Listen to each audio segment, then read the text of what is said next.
اچھا جی، بات وہ کر رہا تھا تو بیچ میں جو ہے وہ کال آ گئی دوست کی۔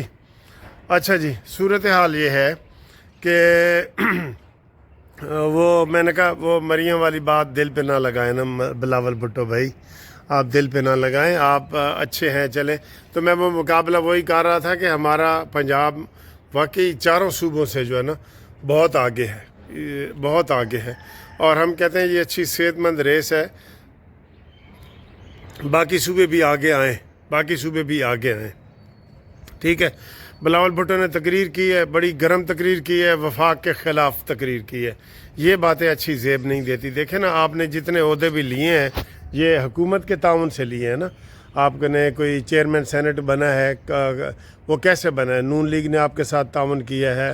آپ بے شک حکومت میں نہیں ہیں لیکن آپ حکومت کے الائی ہیں۔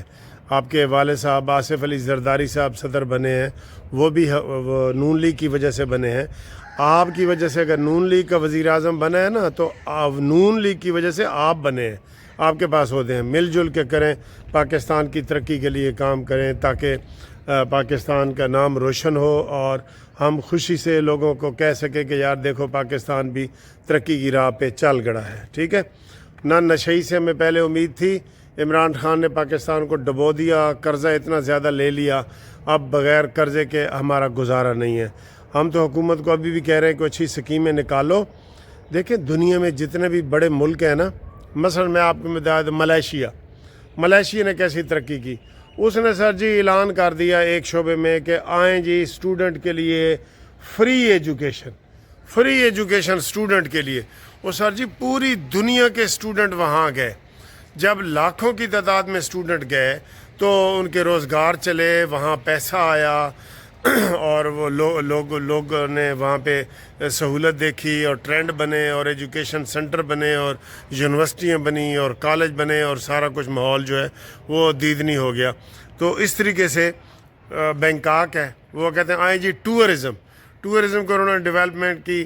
ہمارے ملک میں دیکھیں کتنا ہر چیز ہے، ہم سمندر بھی ہے، دریا بھی ہیں، ریگستان بھی ہیں، ادھر عربی آخر سیر و سیاحت کرنے آتے ہیں نا، وہ آپ سب کے لیے کر دیں تاکہ آپ بھرپور طریقے سے جو ہے نا وہ ہم اس میں لوگوں کو دعوت دیں اور لوگ آئیں اور پاکستان کی ترقی اس میں ہو۔ تو یہ ہم بھی کر سکتے ہیں، ہم کسی سے پیچھے نہیں ہیں، ٹھیک ہے نا۔ تو ہمارا یہ ساری چیزیں ختم ہو جائیں گی۔ اور اب بلوچستان والوں کو ہم مبارکباد یہ دے رہے ہیں کہ ان کے پاس جی گوادر آ گیا ہے، ان کے پاس پاکستان کا سب سے بڑا ایئرپورٹ آ گیا ہے۔ تو اب آپ اس کو سنبھالو اور لوگوں کو دعوت دو اور لوگ آئیں۔ بلوچستان مالا مال ہے، ہر چیز سے مالا مال ہے اور جو ہماری چونکہ ہر چیز یہاں پیدا ہوتی ہے، بجلی کوئلہ سے اگر پیدا کریں تو ساری بجلی ادھر ہو جائے گی، پٹرول یہ وہ سارا، ٹھیک ہے۔ تو ہم یہ چاہ رہے ہیں کہ آپ بلوچستان والے لوگ جو ہے اس کو سنبھالیں اور انشاءاللہ تعالیٰ بلوچستان بھی دنیا کے نقشے میں ایک اچھے اس میں ابھرے گا۔ اچھا جی، سندھ والوں سے ایک اور شکایت ہوئی ہے کہ سندھ میں چینی انجینئرز کہتے ہیں جی کہ ہم سے ادھر لوگ بھتہ لیتے ہیں، اور آج بلاول کہہ رہے تھے جی بھتے والا سسٹم ختم ہو گیا۔ چینیوں نے کہا جی کہ ہم یہاں سے چھوڑ کے چین چلے جائیں گے یا کسی دوسرے صوبے چلے جائیں گے، ہم یہاں پہ کام نہیں کر سکتے، ٹھیک ہے، یہ چینیوں نے کہا ہے۔ تو اس لیے اس میں جو ہے غصے والی بات نہیں ہے، ماحول کو ٹھیک کرنے والی بات ہے۔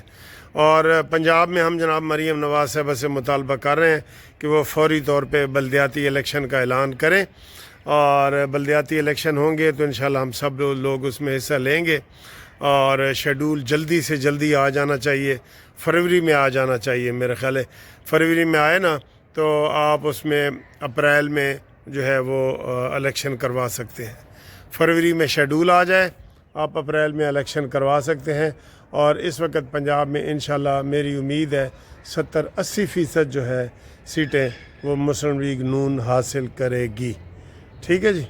تو یہ ویڈیو آج میں چھت سے بنا رہا ہوں، چھت سے یہ دیکھیں بالکل زبردست ماحول ہے، یہ بڑی بڑی خوبصورت کوٹھیاں، وہ دیکھو جی نواز شریف وہ دیکھو مریم نواز کی ٹرینیں جا رہی ہیں، یہ وہ دیکھیں، وہ دیکھ رہے ہیں، یہ اورنج ٹرین ہے۔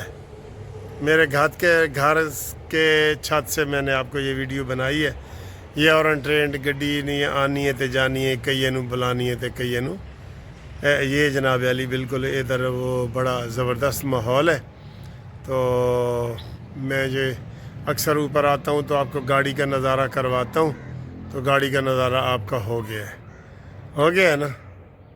ہاں جی، یہ اہم ویڈیو دیکھنے سے پہلے 1 منٹ کی یہ بات سن لیں کہ گروپ لائف انشورنس کے جو دوست بار بار پوچھ رہے ہیں ان کو ہم یہ بتا دیں کہ ریٹائرڈ ملازمین کے گروپ لائف انشورنس کا کیس جو اسلام آباد ہائی کورٹ میں نوٹس کیا تھا، وہ بل جو ہے نا اسمبلی میں پیش ہو گیا ہے، اور بل کے بعد وہ اسٹینڈنگ کمیٹی نے بھی منظور کر لیا ہے۔ حکومت نے بھی کہا ہے کہ ہم اس کی مخالفت نہیں کریں گے۔ یہ بل پیش کیا ہے سید رفیع اللہ ہے، کراچی حلقہ 230 کے MNA، اس نے کیا ہے کہ یہ سب کو گروپ لائف انشورنس ملنا چاہیے، ٹھیک ہے۔ یہ بل اس نے پیش کیا ہے، بہت بڑی پراگریس ہے۔ اور ہائی کورٹ نے آرڈر منگوایا تھا تو وہاں پہ انہوں نے بیان دیا ہے سرکاری وکیل نے کہ جناب اگر یہ بل پاس ہو جائے تو ہمیں کوئی اعتراض نہیں ہے اور ہم یہ بل پاس کروائیں گے، ٹھیک ہے۔ یہ حکومت نے بھی وہاں پہ بیان دے دی ہے، باقاعدہ عدالت میں دی ہے، تو عدالت نے وہ کیس سارے رکھ دیے ہیں۔ اس نے کہا جب یہ فیصلہ ہو جائے گا، بل پاس ہو جائے گا، پھر آپ درخواست دے کے یہ کیس نکلوا سکتے ہیں۔ اب جن دوستوں نے کیس فائل نہیں کیا نا، وہ لازمی رابطہ قائم کریں میرے ساتھ، ان کے لیے پھر نقصان دہ ہو جائے گا۔ لیکن جو دوسرے لوگ جنہوں نے پیش کیا ہے وہ تسلی میں رہیں، اور جنہوں نے اپلائی نہیں کیا، نئے لوگوں نے، نئے ریٹائرمنٹ لوگوں نے جنہوں نے اپلائی نہیں کیا، وہ لازمی اپلائی کریں۔ وہ شناختی کارڈ کی کاپی دیں، ریٹائرمنٹ کا لیٹر دیں، اور میرے ساتھ ٹیلی فون کریں۔ ان کو ہم فیس بھی تھوڑی سی بتائیں گے، ٹیلی فون پہ رابطہ قائم کریں، ان کو میں ساری تفصیل بتاؤں گا۔ منصف اوان ایڈوکیٹ سپریم کورٹ 0300472572 رابطہ کریں۔ اور اب دیکھیں یہ اہم ویڈیو۔